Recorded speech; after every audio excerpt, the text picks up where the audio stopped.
नमस्कार दोस्तों, आज हमारे इस वीडियो में हम आपको 4 चिड़िया की बहुत ही सुंदर कहानी सुनाने वाले हैं।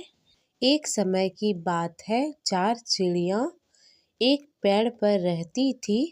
वह सब एक दूसरे की पक्की सहेली थी। कार्तिक शुरू होने से पहले ही एक चिड़िया ने 2 औरतें को बातें करते हुए सुना। वह औरतें कार्तिक माह के व्रत और नियम की चर्चा कर रही थी। चिड़िया को सुनकर बहुत अच्छा लगा। उसने अपने सहेलियों को कार्तिक स्नान के लिए तैयार कर लिया। अब चारों चिड़िया गंगा जी के किनारे एक पेड़ पर रहने लगी। गंगा जी में नहाती, पूजन और व्रत करती। ऐसे ही पूरा कार्तिक माह बीत गया। प्रतिपदा के दिन उन्होंने खिचड़ी बनाने के लिए घी, दाल और चावल इकट्ठे किए और खिचड़ी बनाई। फिर सब नहाने चली गई। पहले एक चिड़िया नहा कर आई। उसे बहुत जोर से भूख लगी थी। एक चिड़िया ने खिचड़ी की भाप खा ली और सो गई। फिर दूसरी चिड़िया आई। उसे भी नहाने के बाद बहुत भूख लगी थी। उसने खिचड़ी का पानी पिया और सो गई।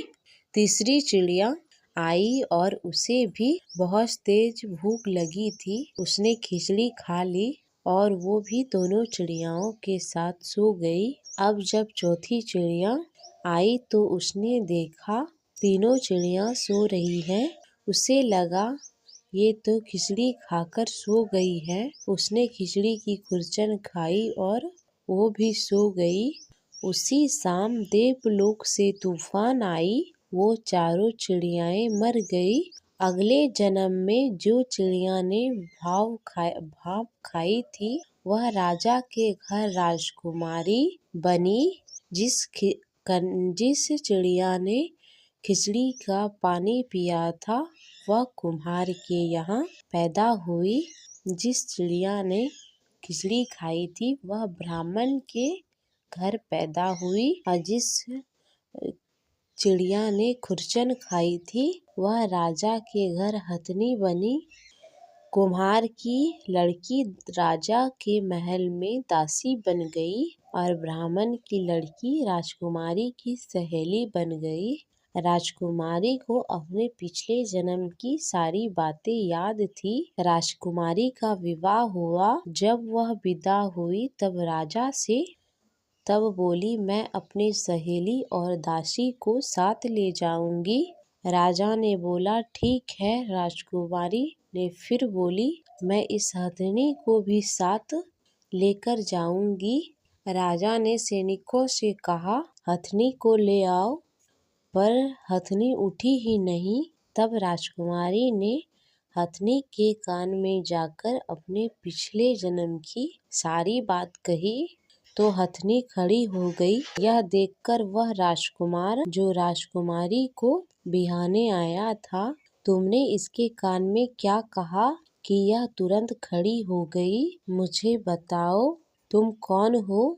राजकुमारी ने उस राजकुमार को अपने पिछले जन्म की सारी बातें बता दी।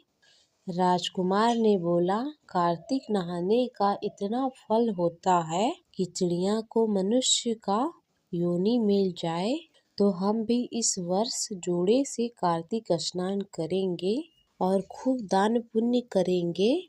राजकुमार और राजकुमारी ने जोड़े से कार्तिक स्नान किया, जिसके फलस्वरूप इस लोक को भोगते हुए अंत में उन्हें बैकुंठ की प्राप्ति हुई। हे ठाकुर जी महाराज, जैसे राजकुमार और राजकुमारी को बैकुंठ का वास दिया, इस कहानी को कहते, सुनते और हुकार भरते सब पर कृपा करना।